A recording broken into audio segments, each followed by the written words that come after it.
Welcome back ख़वातीन और हज़रात। हम अक्सर हुकूकुल्लाह की बात करते हैं और हुकूकुल्लाह में नमाज, रोज़ा, इबादत आती हैं, लेकिन क्या कभी हमने सोचा कि हुकूकुल इबाद यानी इंसानों के हुकूक कितने अहम हैं? किसी की दिल आज़ारी या फिर बेखबरी से क्या हो सकता है, हमें शायद अंदाज़ा ही नहीं होता।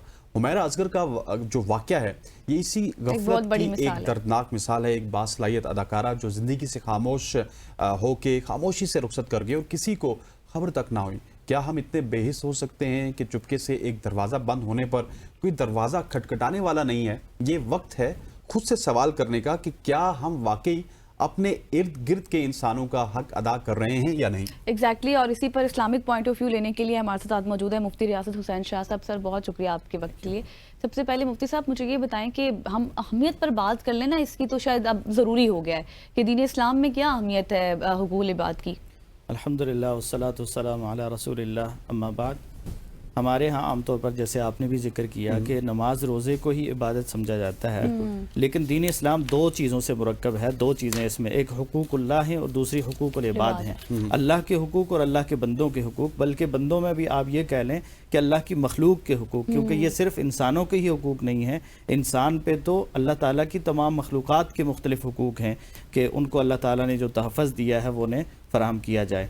तो अगर कोई शख्स चाहता है कि वो दीन इस्लाम पर अमल करे, और अल्लाह ताला ने दीन इस्लाम पे मुकम्मल अमल करने का हुक्म दिया, फरमाया या अय्युहल्लज़ीना आमनु उदखुलू फ़िस्सिल्मि काफ़ा, कि ईमान वालों इस्लाम में पूरे दाखिल हो जाओ। तो पूरा दाखिल होने वाला वो है जो हुकूकुल्लाह की अदायगी भी करता है, जो नमाज रोज़े की पाबंदी भी करता है। देखिए कोई शख्स नमाज पढ़ता है ना, तो इससे वो अपने रब को राज़ी कर रहा है, उसकी ज़ात को फ़ायदा हो रहा है, उसके पड़ोसी को, उसके भाई को, उसके रिश्तेदार को, किसी दूसरे को कोई फ़ायदा नहीं है। एक शख्स अगर रातों को क़याम करता है तो अपनी ज़ात को फ़ायदा पहुँचा रहा है, रोज़े रखता है तो अपने आप को फ़ायदा पहुँचा रहा है। लेकिन इन्हीं इबादात में आप देखें ज़कात का सिलसिला है, तो इसमें सिर्फ अपनी ज़ात को फ़ायदा नहीं पहुंचा रहा बल्कि दूसरों को भी फ़ायदा पहुंचा रहा है, और दीगर बहुत सारी जो चीज़ें हैं। तो इस्लाम दोनों चीज़ों का नाम है, हुकूकुल्लाह की भी अदायगी कि बंदे का रब के साथ भी ताल्लुक ठीक हो और बंदे का बंदों के साथ ताल्लुक भी ठीक हो। फिर अल्लाह ताला ने मुख्तलिफ हुकूक मुकर्रर किए हैं, मसलन वालिदैन हैं तो उनके हुकूक मुकर्रर किए, औलाद है तो उसके हुकूक मुकर्रर किए, मियाँ बीवी हैं तो उनके हुकूक मुकर्रर किए, हत्ता कि अड़ोस पड़ोस में रहने वाले जो लोग हैं उनके हुकूक भी मुकर्रर किए।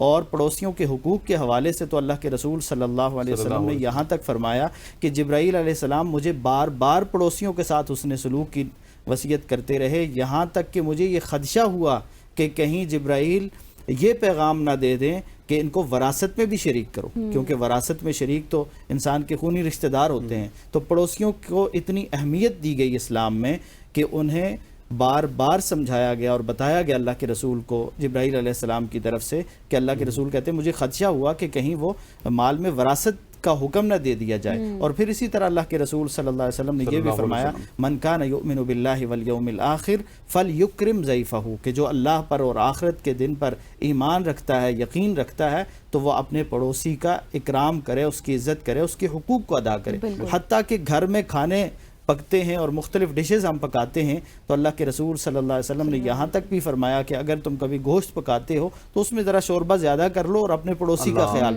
रखो। और यहाँ तक भी फरमा दिया गया कि अगर कोई शख्स पेट भर के खाता है और उसका पड़ोसी भूखा रहता है तो वो मुसलमान ही नहीं है। तो ये सारे हुकूक हमें दिए गए हैं ताकि हम इनकी अदायगी करें। बिल्कुल ऐसी। अच्छा मुफ्ती साहब, एक दो चीज़ें भी हैं, जिस तरह हम गांव में होते हैं तो वहाँ पे तो पड़ोसी को बड़ा ख्याल रखते हैं, लेकिन जो ही हम इस्लामाबाद आते हैं तो कहते हैं यहाँ पे क्या पड़ोस है, कुछ भी नहीं है, साथ वाले को जानता ही नहीं, एक घर वाले को दूसरे घर वाला नहीं जानता।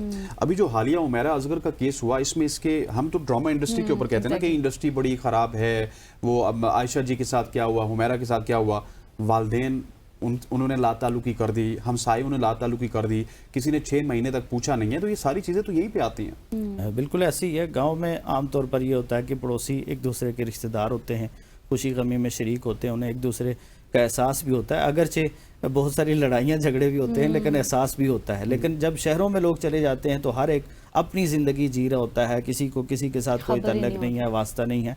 और इस चीज़ को ना, इस खराबी को ख़त्म करने के लिए इस्लाम ने एक खूबसूरत उसूल दिया है कि हर महल्ले में मस्जिदें मौजूद हैं। जब वो लोग मस्जिद में जाते हैं ना तो वहाँ एक दूसरे से मिलते हैं, एक ताल्लुक पैदा होता है और एक दूसरे के बारे में पूछते हैं। और कुछ दिन अगर कोई नहीं आया तो कम से कम उसके बारे में पूछ लेते हैं कि आज फलां नहीं है या खैरियत तो है।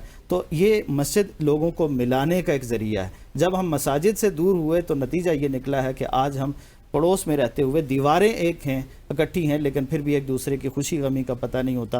وہ اپنے گھر میں ہے اور وہ اپنے گھر میں ہے, ایک اپنے گھر میں ماتم کر رہا ہے, رو رہا ہے, اور دوسرا اپنے گھر میں خوشیاں منا رہا ہے. حالات اس طرح کے ہوتے ہیں. حالانکہ پڑوسیوں کا خیال رکھنا, پڑوسی تو اگر غیر مسلم بھی ہو تو اس کا بھی خیال رکھنے کا حکم ہے, اور اللہ کے رسول صلی اللہ علیہ وسلم غیر مسلم پڑوسیوں کا بھی خیال رکھتے اور صحابہ کرام خیال رکھتے. یہاں تک کہ عبداللہ بن مبارک رحمہ اللہ محدث گزرے ہیں, بہت بڑے امام ہیں, ان کے پڑوس میں ایک یہودی رہتا تھا. جب وہ اپنا گھر بیچنے لگا تو قیمت بہت زیادہ لگائی. کسی نے پوچھا کہ آپ کے گھر کی اتنی قیمت تو نہیں ہے جو آپ اتنی مانگ رہے ہیں. کہنے لگے میں صرف گھر نہیں دے رہا, میں عبداللہ بن مبارک جیسا پڑوسی بھی دے رہا ہوں اس کو ساتھ. تو یہ ہمیں اسلام ہماری یہ رہنمائی کرتا ہے کہ ہم دوسروں کا خیال رکھیں, ان کا پتہ کریں اور انہیں تکلیف سے بچائیں.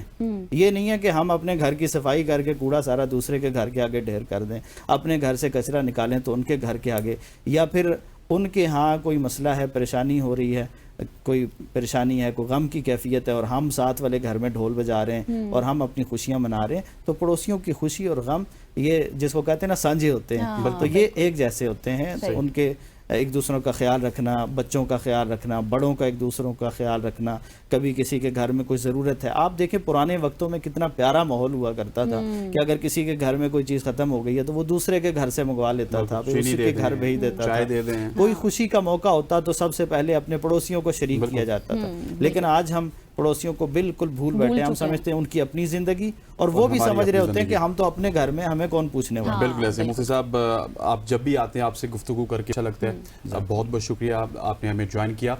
خواتین و حضرات, آج کی صبح کی سوچ سے اتنا ہی.